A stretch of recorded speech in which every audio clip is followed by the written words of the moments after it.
you've ever been told your IBD is just genetic or from unknown causes and that your only hope is drugs or surgery, I'm here to tell you that was a lie. Now, maybe your doctor didn't know it, but effectively they lied to you. And so in this training, we're going to be talking about how we can reverse IBD. We'll be talking about the 5-step process I use to help people reverse IBD, the absolutely critical stages that most people and practitioners, doctors alike are actually missing when helping people reverse their bowel diseases and get healthy. And of course, I'm going to give you an example of this and walk you through what we did with a client who's gone through and used the same process. She's now 9 months medication-free, pain-free, everything-free, symptoms are gone. Just got her calprotectin back, it was like 4. So she's doing incredible, everything's gone. I'm gonna walk you through that. Now, if you're new here, my name's Josh Deck. I'm a holistic nutritionist, IBD specialist, medical lecturer, and physician's consultant for inflammatory bowel diseases like Crohn's colitis and severe IBS cases. I've helped hundreds of people find natural relief from their IBD and digestive issues, come off medication, and we're here to give you those tools too. Now, you're probably all familiar with the 5 R's. Those of you who are regulars, I'm going to go through that quickly. For those of you who are new, we have a whole other talk on that one, so you can ask me for it. I'm not going to go into huge detail, just a few minutes, and I want to take you through, most importantly, an actual case study from a real client, so you don't just have the theory, but you can understand how this is actually implemented and realistically used in these protocols, so you can learn to do this yourself. Now, before we get to the 5 R's, if you guys know the 5 R's, it's going to be number 1, remove the problem, replenish nutrients, rebuild the biome, repair the tissues, and of course, rejuvenate the immune system. There's one big step almost everybody misses every single time or does a poor job of, and I've been guilty of maybe not doing it as thoroughly as I should for the sake of trying to get the clients faster progress, which has been shown to be a problem. So the first thing we have to look at, it's called drainage. What is drainage? Drainage is the outdoor. Drainage is any pathway in which things exit the body or move around the body. There's all kinds of highways inside of your body where things get out, they come through, they move around, they get filtered, they get excreted. And so we have basically movements, we have filtering systems, or we have exit doors. And some of them are multifunctional, but this is how we get things out of the body to help get you healthy. So let's talk about this really quick. The first exit we have in drainage, we have some pretty obvious ones. You have your bowels, right? You've got urine that's going to be through the kidneys and the bladder. We also have an exit door through the skin, or many exit doors, millions and millions of little pores. Now, these are the obvious ones. Bowels, we go through the kidneys, or we go through urine, we go through the skin. But believe it or not, there are actually more exit doors that we have. We do have, some people don't think about these, your sinuses and your lungs. These are also exit doors. Think about how things get congested in your sinuses, you're inflamed, your lungs, exhale. The bowels, of course, there's stool. Through the bladder is going to be urine, and then through the skin is going to be sweat. These are how things exit the body. We have 2 other symptoms. I'm just gonna put move and filter. We have a couple other systems that do this. Now, your movement and filtration systems are how things move around the body in their own way. Now, before we go to exit, we have the kidneys. We have your liver, which is a filter system. Of course, we have your lymphatics. Now, your kidneys, they actually filter blood. They extract the water. This is how they make urine. The lymphatic system is part of your immune system. It's how things move around. It's like the superhighway. Think of it like you have an accident on the highway and your immune cells, the ambulance, the fire, the cleanup crew, they have to get around this highway to get where they need to go. They can use the lymphatic system. And with the liver, of course, is a major filtration organ, 500 plus chemical functions. We need it to be healthy. We need it to get this junk out of our system. But something people also don't talk about is bile ducts. Bile ducts are these little tubes that basically go from the liver into the gallbladder into the small intestine. It actually shares with the pancreas, called the common bile duct, and that can get clogged up. So let's talk about these really quick. Drainage is something most people don't do, don't think of, don't utilize, they forget. So through drainage, we have your exit doors, but we can't exit until we filter. So that looks like kidneys. You're filtering toxins, you're filtering junk, you're filtering this out of your blood. You may have noticed that sometimes your urine gets really potent, really pungent in smell. Maybe it's really cloudy, really dark. These are filtration processes. The more concentrate of things you have inside your urine, the smellier, cloudier, darker it's going to be. This is the point, as well as hydrating. It allows your body to not have so much concentrate going through these really fine-tuned filtering mechanisms where literally one blood cell at a time can get through these tubules inside the kidneys. So we have to make sure we're well hydrated for that. Lymphatics, we can look at opening the lymphatic system. Now, your blood pumps. It's got valves in the blood vessels, so your veins and arteries have valves, and you have a heart that physically pumps the blood through to push it through as these valves open and close to prevent backflow and all kinds of stuff, keeps things segmented. But your lymphatic system has valves, but no pump. There's nothing to move it through, so how does it move? Through physical activity, through movement. These are how your lymphatic system pumps. The muscles actually contract around that. They act as the pump like your heart does to your blood, helps move things around. This is why being stagnant is really bad for you. This is why exercise can be so good for you for detoxing and moving and getting things through the body. So if we want proper drainage, we need things to exit. Your body's trying to repair. I'm gonna back this up and explain this a little bit more in detail. Your body is always trying to repair. Imagine you had a fire in your kitchen, right? You're inflamed in the body. They put a fire in the kitchen of your home. In order to repair that, you have to take down the walls, you have to take out the old appliances, you might have to do some repainting, but in that process, there's going to be debris, there's going to be scraps you have to get rid of. Now, if you just took all those scraps and piled them up in your living room or inside the tissues of your body, like your liver and other areas, you trip over it. It trips up your immune system. It causes inflammation. We have to get these things out of the system through drainage pathways. All the cleanup crew activity of that construction crew fixing your kitchen needs to go into the garbage, get out of your house so you can live in your house comfortably. The same thing happens with your body. You need to get the junk out of your system so your body can live and not constantly be trying to react to it or clean up, which elevates your immune responses, contributing to inflammation and autoimmune disease. So we need drainage. So we got filtration through the kidneys, water, electrolytes, there's all kinds of vitamins, minerals. I won't double dip here, but water and electrolytes. We have to look at lymphatic system. This is where movement comes into play. We have to be moving. The bile ducts, we'll get to that one in a sec, but liver. Liver is pretty easy to support. There's all kinds of good stuff you can take out there, certain vitamins and NAC, that's N-acetylcysteine. You can take your milk thistles and beetroots and all kinds of stuff to support the liver and good vitamins, but bile ducts get really tricky.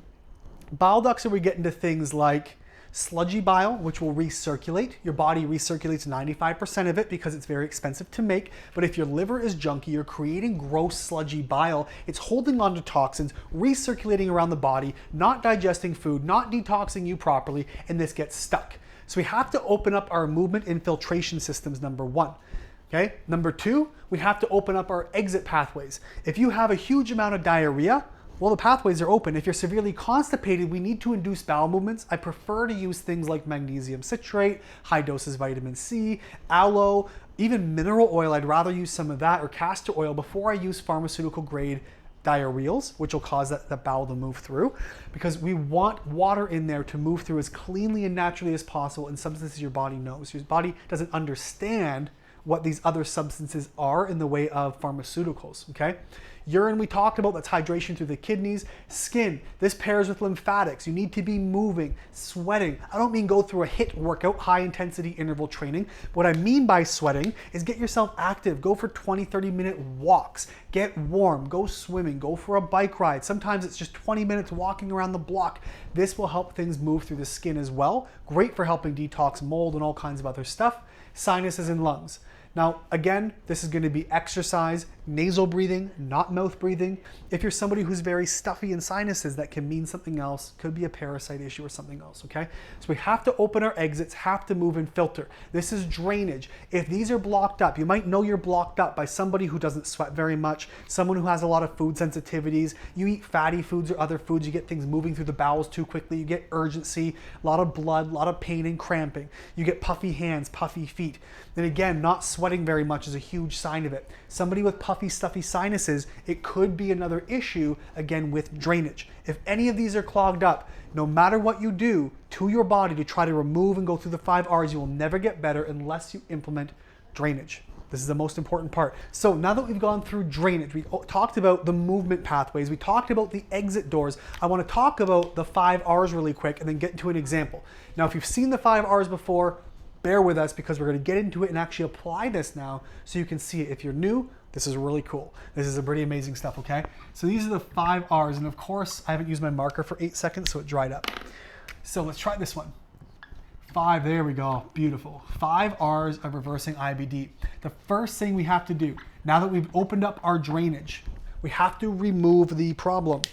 If your body, a common cause I see, for example, is parasites. I see a lot of fungus, I see a lot of mold and Clostridia and all kinds of other things. We have to remove this, but there's layers of removal. If somebody comes into me, they went traveling on vacation, for example, they came back from Mexico and they're very sick. I'm gonna run them on a parasite protocol, probably. Now, this is fresh, this is first instance. I'm not saying do a parasite protocol because you're gonna have drainage issues if this has been going on for a while. You're gonna make yourself very sick. You're trying to evict the tenants. They have nowhere to go. They're gonna throw a fit and cause a problem. You're trying to drain garbage with plugged drains. Things will overflow. You'll flood your house. So don't go trying to remove things like parasites and toxins without good drainage. This requires professional supervision. I've seen people put themselves in the hospital. Do not do this without supervision, okay? So we have to remove the problem. If it's a short instance, maybe you've gone to Mexico or something, you went to Puerto Rico, you went to the Dominican or traveled around, anywhere in the States of North America, lots of clients with parasites. It's not just other countries. So maybe we have to remove the problem, whatever that one is. The next step towards this process, maybe we have to remove the thing that opened the door for that problem. So for example, this is where we'll see certain toxins. And toxins are a big one. If you guys know my Venn diagram, I talk about the 3 causes. Toxins and microbial imbalances are the top ones next to nutrient deficiencies. Remember, we need nutrients for drainage and other things to repair your gut microbiome and your tissues. But toxins and microbial imbalances are a huge problem. Toxins and nutrients lead to microbial issues. What kind of microbial imbalances might we have? Parasites, fungi or yeast, right? Your candidas, we might have Clostridia, we might have bad bacteria, Klebsiella, Citrobacter bacteriums, all these overgrowths may be related to this problem. So we have to open these pathways and get things out of the system, okay? So toxins, we're gonna remove those because toxins, they create inflammation, which sets the stage for other things to come in. Let's talk about what this looks like. If you guys were here last week, you saw the live we did here in the Facebook group for Mary. Mary went through 17 years of inflammatory bowel disease. She was dealing with all kinds of issues, really bad urgency. She's a school teacher, so she'd have to go out. She'd be on field trips, have to stop the bus every little bit, use the bathroom, have emergency kits, changes of clothes. It got really gnarly, a lot of pain, a lot of bloat, fatigue, the typical symptoms, blood and mucus, and urgency. Well, what happened with Mary, she first had toxins. So she got mold in her system. She had a lot of mold that we found in her system. What does mold do? It lowers your immune system. It lowers the defenses. So she couldn't defend herself very well. This led to fungus overgrowing, and these things open the door for parasites. So now Mary actually had 3 different things going on. She had mold in the system, which lowered her defenses. Mold is actually a fungal byproduct. She had candida overgrowing, which also lowers her defenses. She had parasites. But here's where things get tricky. Parasites will inhibit your body's ability to fight, get rid of mold and detox these other things. Fungus and parasites contribute to each other's ability to stick around. They kind of hang on to each other in a way, so to speak. And so we had to go through, open her drainage, remove some of the mold, take down some of the fungus, come back to the parasites, back to the mold. We had to jump around, but this is the process of removing it. Your body is never reacting out of nowhere. If your doctor says, well, it's just genetic, there's nothing we can do, it's just autoimmune, it's just blah, blah, blah. Never. Everything in the body is cause and effect. We know this. My arm bending is a cause and effect reaction of a contracted bicep, relaxed tricep. The effect is a bent arm. On a microcellular level, the cause is sodium potassium moving in and out of the muscle. The effect is allowing that electrical contraction to occur. If I get pink eye, the cause is bacteria. The effect is inflammation. If you have bowel disease, the cause is something. The effect is inflammation. Your body's trying to heal you from the problem. It's never random. She had mold, she had candida overgrowth, she had parasites. We had to remove it. So we opened her drainage, proceeded to remove the problem. That's the first R. Remove. We cannot, your body is always reacting to something, cause and effect. The cause is a pathogen or an invader or something. The effect is inflammation. Let's remove it and let your body heal itself. This is how this works. The second R we're going to get into. Now, people often think this is like a step 1, 2, 3. They're often done in tandem. Sometimes we jump around. Sometimes we do a lot of this and a little of this and mix it up. This is why we work with you guys every single week. We work with our clients hands-on because we have to micromanage this. But the second R that we work through is replenishment. replenishing. Think of your body like a city, right? I use this analogy. All of your organs are factories. All of those factories, let's talk about your liver. Your liver is a factory, okay? Your liver has workers. These are the cells inside the liver that do their jobs. They do all these amazing little things. There's 500 plus functions they do. They detoxify and balance hormones, and they help you digest food. They help filter all kinds of junk. These are your workers. But your workers in the factory cannot do their job unless they have what? They need tools. So what are tools to your cells? This is the replenishment, vitamins, minerals, amino acids, the things you eat and consume, break down, digest, and absorb. These are the tools that your workers need to support the entire factory to allow it to do its job. If you put something in the entry of a factory, it comes in the first door. By the time it comes out, you now have a new product. It happens with everything in between. Your body needs to replenish the nutrients to do its job, allow your body to work and function properly. Let me reclip my mic here. I got a little excited. There we go. So we have to replenish. This is a step most people miss. They think their body's just going to do it all, but imagine this. Imagine your body, okay? You got a little cute little house. You live on an acreage and you have well water, okay? And you live off this cute, adorable little well. You have just enough water in your well to bathe, to cook, to clean, to do your basic daily functions. What happens when your house is on fire? What happens? Well, you need extra water. You no longer have enough water or resources in your well to cook, clean, bathe, and do the basic things because you're using it all to put out your fire. You need more resources to handle the job of the increased demand. It's when you are highly inflamed, you are sick, you are whatever else is going on. That water, we need to replenish that. We need to replenish the nutrients to give your body the tools it needs to do its job for the factories to produce properly. Okay, so number one, the first R, we want to remove the problem. The second R is to replenish your nutrients, okay? And this is what we had to do with Mary. Not only did we go in and remove the mold and remove the parasites and take down the candida, the fungal overgrowths, but we gave her body the tools it needed. Here's the thing, people think we're magicians. We can go in and help somebody. We do all kinds of crazy stuff to get their body to fix because we know what's going on. There's certain steps and processes, but ultimately your body's doing what your body's going to do. We just facilitate the process it's been trying to do this entire time anyways. Your body is inflamed. Our job is to give it the tools it needs to continue that healing process. That's what inflammation is. Your body's trying to heal you. So let's facilitate that. If it can't remove the thing, it stays chronically inflamed. It's constantly on edge. It's constantly getting worse and worse, drawing down resources. And now it's this autoimmune, can't do it, can't fix it condition. No way. It's cause and effect, okay? So number one, we opened up her drainage, we removed the problem, we replenished the nutrients, gave her body the tools that it needed. The next thing we have to do, I'll put these two together because they go in tandem, is rebuild and repair. We have to rebuild the microbiome. When there's overgrowth of parasites, overgrowth of candida and fungus like there were in Mary, think about this. Your gut works like a fish in a fishbowl, okay? You have a bunch of good bacteria. These are the probiotics, the yeast and the parasites and the commensal bacteria, all these guys living in harmony together in this ecosystem. We feed, these are the prebiotics, the fish food, the fish poops. These are the postbiotics. Now, these are good things. These are vitamins. Your gut bacteria actually synthesize B vitamins and vitamin K and all kinds of stuff we need, short-chain fatty acids for inflammatory responses and all these great things. This is what your body produces as a byproduct of what we give it. But when you have an overgrowth of a whole bunch of bad guys in this ecosystem, they poop out bad things. This is a sad poop. They poop out bad things, okay? What happens is these bad things exit the fishbowl. They don't stay inside the gut. They actually get into your bloodstream, your lymphatic system, circulate around the body. They fill up with junk, and again, you're triggering your immune system. So what happens? We have to rebuild the microbiome, restore the integrity, and get rid of some of these bad guys.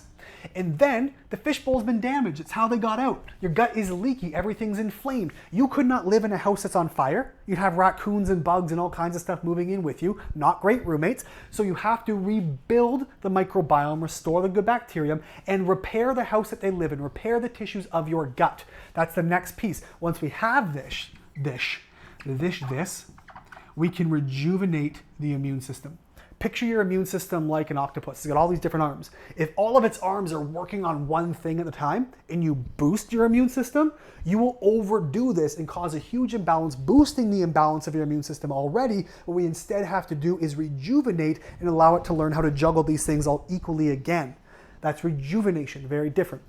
So what we did with Mary, we opened up her drainage pathways, we opened up the movement and filtration processes, we removed the problem, we got rid of the parasites, we got rid of the fungus and the mold, we built up her nutrient profiles to give her body the tools it needed to fix itself, we rebuilt the gut lining for her, we repaired all of these damages and the ecosystem of gut bacteria, rebalanced it with food, with probiotics, with lifestyle, with all kinds of great stuff, and we rejuvenated the immune system through things like exercise and rest and polyphenols and all these really great antioxidants we have. We let her body do what it does to balance itself, and over time, it comes back into balance. And this is the basic process of fixing somebody's bowel disease, the basic process. Now, I want to put a shout out to you guys. If you're here and you go, Josh, this sounds really good in theory, but I have more questions. I want to learn about it. I've seen the hundreds of cases you did. If you watched Mary from last week, she was actually 17 years of bowel disease. She was taking Entyvio. Her doctors had her on this for over a decade now. We've been seeing her. We worked with her for a few months. I think she was about 6 months in and out. Mary is now 9 months completely pain, symptom, medication free, did her calprotectin, came back at a 4. She's perfectly healthy, no signs, no symptoms, no drugs, no nothing after 17 years. It is not impossible. If you guys heard us talk about Louis many times, Louis is a superhero. Louis was actually, oddly enough, another 17-year case. We just came back from Dallas, Texas earlier this year talking about it on an international TV show called Know the Cause. Louis was 17 years. His family prepped for his funeral on his deathbed several times. 3 or 4 times they prepped for his death, started drawing up his will, expected him to die. His colitis was so bad. He was having 15, 20, 30 bowel movements. He lost a whole bunch of weight. He worked with us. It took us all of 6 months in total of hands-on work with him. Guess what happened? He actually gained 35 pounds. His symptoms were gone. Nothing. He just came back from Greece about a month or 2 ago. And he was traveling, eating, drinking, enjoying himself, living his life. No drugs, no medications, no biologics, no pain, no inflammation, no urgency, no blood, no mucus, no nothing. After 17 years. I don't care if you're 2 months old or 200 years old. If you've had this for a couple of weeks, you've had this for a couple of decades, everyone can get better. Here's the gist. So much can be done. We have to find the root cause, go through the steps in the process, but everybody can get better.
Allow your